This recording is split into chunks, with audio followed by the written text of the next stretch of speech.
Para a gente ir de fato para o assunto, para o nosso campinho, vamos analisar a sequência do Inter. Tem tela interativa que foi preparada pela nossa produção. Sabe que eu fiz uma simulação hoje pela manhã, tá lá no meu canal, canal do Vaguinha. E posso dizer para vocês que o Inter vai terminar muito bem o Campeonato Brasileiro. Quer que eu faça a projeção aqui agora? Já? Vamos lá, vamos para a gente projetar os pontos mesmo dessa sequência do Inter, já começando nessa próxima rodada contra o Atlético Mineiro fora de casa e um Atlético, né, que está envolvido Quem que vai hoje. botar o resultadinho ali do lado? O Atlético é time reserva, todo reserva. Isso, quantos pontos? Eu botei 3-1 nesse jogo aí no bate-bola. Acho que o Inter ganha o jogo do Atlético lá. Munari, tu acha que dá para vencer essa partida também? Não, tem que vencer o Atlético, deve ser time reserva, B, C. O Atlético joga hoje contra o River, a ida da semifinal da Libertadores. Esse jogo é no sábado de noite e a volta lá em Buenos Aires é na terça. Então o Atlético deve viajar domingo para Buenos Aires. Não joga ninguém esse jogo, a não ser que alguém seja expulso hoje e fique suspenso na Libertadores. Então, assim, contra o time reserva é para ganhar o jogo. Nós vamos ter uma sequência do Grêmio também, mas se tu quiser opinar, César, fica à vontade. O Inter vai ganhar todos os jogos por 42-0. do jeito que eles estão falando. Ai, do jeito que eles estão falando é 42-0 contra o Atlético, 39-0 contra o Flamengo, 28, porque vai jogar pouco contra o Criciúma. Ele, rapaz. O Grenal machucou ele. Não, Valéria, só. O Inter tem uma sequência que não é das mais difíceis, tá? O Inter, tirando... vamos lá. Teoricamente, o futebol, né, a gente faz projeções assim, mas as circunstâncias do jogo a gente não sabe, né? Mas, teoricamente, o jogo que tem aqui pela frente com maior nível de dificuldade, claro, tem Inter e Flamengo em casa, no Beira-Rio, mas só Flamengo e Inter no Maracanã. É que o Flamengo é o mesmo caso do Atlético. A final da Copa do Brasil é no domingo, esse jogo é quarta-feira. O Flamengo não deve ser time titular. O Inter tem 6 jogos duros, tá? Na minha opinião. 6 jogos duros. Eu não tô dizendo que o Inter não ganha. Acho que o Inter é favorito em quase todos eles, mas 6 jogos duros. O jogo contra o Criciúma não é fácil.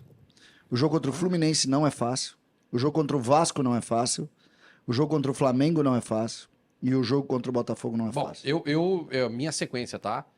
3, pode botar mais 3. 3 contra o Flamengo? 3 contra o Flamengo, tá. 3 contra a Criciúma, 3 contra o Fluminense. Aí eu acho que pela sequência empata com o Vasco.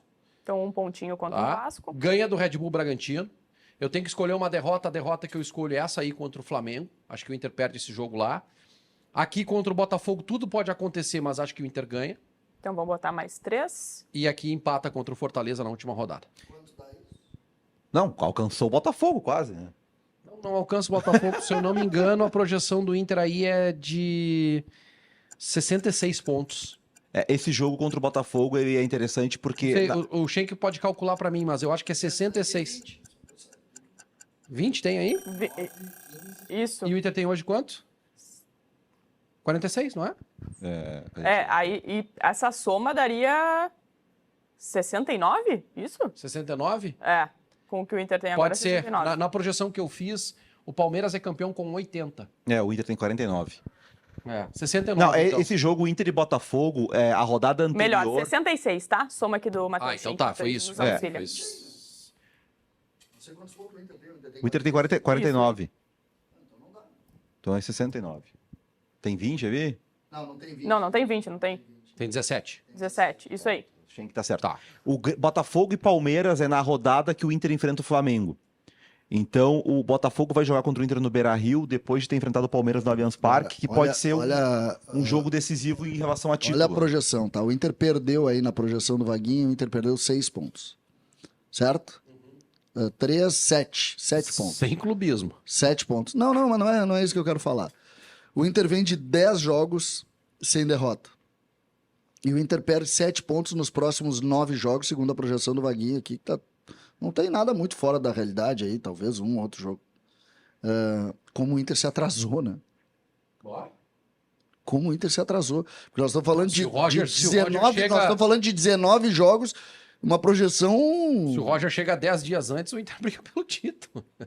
Essa que é a verdade. Não dá nem pra dizer isso, né? Porque o próprio Roger, a pior derrota, o Inter perdeu com o Roger trabalhando e já melhorando, né? Que é aquele jogo lá contra o Atlético Goianiense. Tá, vamos só pra gente trazer a matemática certa, tá? Vamos lá. Vamos de novo. 20 pontos aqui, tá? 20 pontos é o que tem aqui. Então, você estava certo então, no começo. 69, exatamente. Parabéns. Tá, mas vamos lá. É que tem algumas coisas do campeonato que a gente precisa considerar, tá? Esses 2 próximos jogos seriam jogos muito difíceis. Atlético Mineiro, com Hulk, Paulinho e Scarpa em BH. Ninguém ia projetar a vitória do Inter. Bom, aí o Atlético com o time reserva.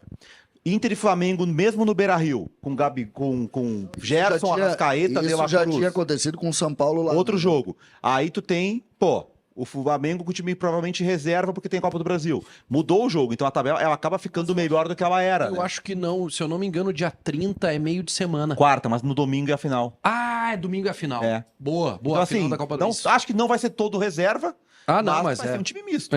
Não vai ser um time titular. Essa relação E aí do muda, time misto, por isso que ela é tão positiva a essa expectativa. relação do time misto, do time titular, eu sempre coloco, a questão está na cabeça dos jogadores. A cabeça dos jogadores pode ser reserva, pode ser terceiro time, ela não tá ali. Não tá naquele jogo. Porque aquele jogo ele pode perder. Ele não pode perder o jogo desse. Imagina o Atlético hoje, tá? Todo mundo vai parar para ver o jogo, certo? Atlético e River, talvez o jogo mais importante da temporada até agora. No futebol brasileiro. Não, mas no futebol brasileiro, jogo de semifinal de Libertadores. Não estou dizendo, claro que a torcida do Atlético e do Cruzeiro estão mais mobilizados, mas é o melhor jogo do campeonato, o maior jogo do campeonato brasileiro, do campeonato no futebol brasileiro nesse ano. Eu acho que o Atlético está pensando no jogo de sábado. Sinceramente. Se a gente pensar no ano passado, quando o Inter jogou contra o Fluminense, qual foi o jogo do Inter entre aquela semifinal? Ninguém lembra, né? Mas o time do Inter foi... Nenhum Colorado estava preocupado com aquele jogo. Então é essa situação. Agora, a não sei que de repente falar que o Atlético seja eliminado, toma 3-0 hoje. Bom, tá fora da Libertadores. Aí muda o jogo de sábado, vai com os titulares. Mas assim, não é a tendência, né? A tendência é o confronto ficar aberto e aí vai estar o foco na volta. Eu comecei uma discussão no Sala e acho que serve para isso. Nós temos que avançar, não é aqui que a gente vai fazer isso, porque esse programa tem outra dinâmica, mas Atlético Mineiro e Flamengo, por exemplo, ou Atlético Mineiro e pega o outro time bom do futebol brasileiro, Palmeiras, qual é o melhor time nesse momento? E aí eu pergunto pro torcedor. Palmeiras. Tá, e aí eu pergunto pro torcedor, o que o torcedor prefere? Qual é a preferência? O torcedor do Atlético, que está em 2 finais hoje, ou praticamente 2 finais, ou o torcedor do Palmeiras, que está jogando o Campeonato Brasileiro, foi eliminado? Depende do que vai conseguir, como acabar o ano. O que tu gostaria de ser? O torcedor do Atlético ou o torcedor do Palmeiras? Eu prefiro do Palmeiras. Eu? O do Palmeiras, tem mais consistência para ganhar. O Atlético está na final da Copa do Brasil e está na semifinal da Copa Libertadores. E está mal no Campeonato Brasileiro. E o Palmeiras foi eliminado das Copas, né, da Libertadores e da Copa do Brasil, e está brigando pelo título do Campeonato Brasileiro. Qual o cenário que tu preferia estar? Atlético Mineiro. O Atlético Mineiro. Não, é que eu não acho tão simples esse... É que o Atlético está uma derrota de não ser campeão. Não, tudo bem. O Palmeiras, se perder um jogo, ainda pode ser campeão. Não, eu entendi, só que eu quero dizer o seguinte, qual é o cenário que tu gostaria de estar? Eu não acho uma resposta fácil. Não, a resposta não é fácil e assim, o Palmeiras só tá jogando o que tá jogando porque tá fora dos mata-matas. Até vi uma análise, recomendo pra galera ver, do Rodrigo Coutinho, que é o comentarista do GE, mostrando o que mudou no Palmeiras pós-eliminações. E uma coisa que ele mostrou, o Palmeiras hoje consegue marcar muito mais no campo de ataque. Porque tem tempo pra treinar, tem tempo sem jogos. Antes, quando jogava quarta, domingo, os mata-matas, o Palmeiras jogava diferente. Então, o Abel conseguiu melhorar o time por ter tempo pra treinar e pra descansar os jogadores. Muito bem. Antes de ir para o nosso próximo assunto, vou agradecer aqui a nossa audiência, o Gugu Colorado, Cristiano Rosa, Fernando Nando. Muito obrigada pela sua companhia. Também deixe aqui no chat a sua projeção de pontos aí para o seu time, que a gente vai trazer ao longo do programa. O nosso próximo tema aqui é sobre a questão do Roger Machado, que ele destacou na sua entrevista coletiva depois do Grenal, sobre como o elenco abraçou a sua ideia de jogo, como a equipe, a comissão técnica, conseguiu trazer confiança. E até o detalhe que no início, né, do trabalho do Roger Machado foram 12 jogos seguidos sem vencer e agora o Inter tem essa sequência de 10 partidas sem derrota. Então vamos ouvir o que disse o técnico Roger Machado. Ao final do grupo, eu acho que ela mostra justamente, né, o abraço dos atletas à proposta de trabalho que a gente trouxe na nossa chegada 3 meses atrás. Né? O jogador é movido à confiança. E o que a gente apresentou aos atletas era uma proposta, né, que era viável a gente conseguir fazer se eles se dedicassem, se eles entendessem e aceitassem a liderança daqueles que estavam chegando. Isso é metade do trabalho. O restante é resgatar a confiança deles através do trabalho correto, da estrutura certa. Roger Machado. É um pouco sobre isso também, né, Vaga? A forma como o grupo abraçou a proposta, claro que tem a questão técnica, tática, mas o rendimento passa por isso. Sempre quando há uma troca de treinador, assim, vem a resposta, né? Opa, tem fonte ligando. Atende aí. Daqui a pouco eu tenho que atender aqui. Vou passar a bola aí. Vai chegar a informação, ué. Vai chegar a informação, Atende, Vaguinha. Atende que é importante. O Roger, isso a gente até ouve de ex-jogadores que trabalharam com o Roger, né? Essa parte do treino de trabalho do Roger, os jogadores gostam muito. Né? Pelo menos no início de trabalho, assim, o Roger ele trabalha muito bem. Campo, o Roger é um dos melhores treinadores do Brasil para treinamento. Tanto que a gente vai lembrar que lá atrás, 2015, quando ele chega no Grêmio, e eu sempre gosto de lembrar isso, porque aquele era um momento terrível do futebol brasileiro. O brasileiro estava num atraso, logo depois daquele título daquele Cruzeiro do Marcelo Oliveira, que era um futebol horroroso. O time se jogava dando bico para frente, depois tem o Cucabol, né? O Filipão volta, é campeão ainda.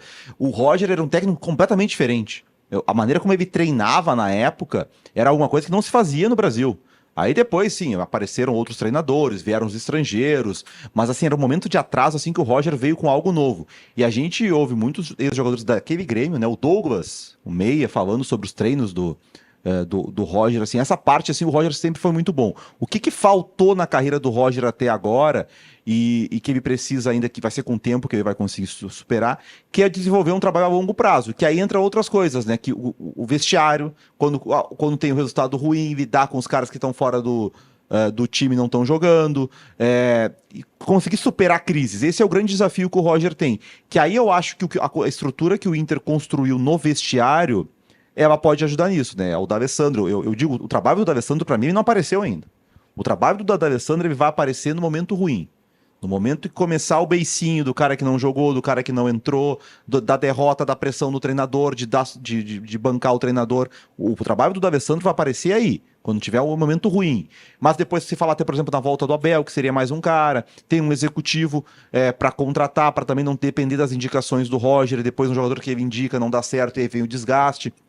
Então, é um trabalho mais longo, mas essa parte de campo e de método de trabalho, o Roger ganha muitos jogadores. Estava vendo também o Tabata falar sobre esse gol aí do Grenal, e dizendo que assim, os rachões do Inter são assim. Essas aproximações, essa troca de passe rápida. Então, eles levam para o jogo aquilo que eles treinam. E é isso, é a base do futebol de hoje. O futebol de hoje não existe mais essa coisa do descansar no treino, mas no treino... Não, tu só vai jogar, tu tem que treinar para jogar. Tu tem que fazer no treino para fazer no campo. Não existe mais o poupar o treino e aí chega no jogo decide. Se tu poupar no treino, no jogo tu não vai conseguir fazer.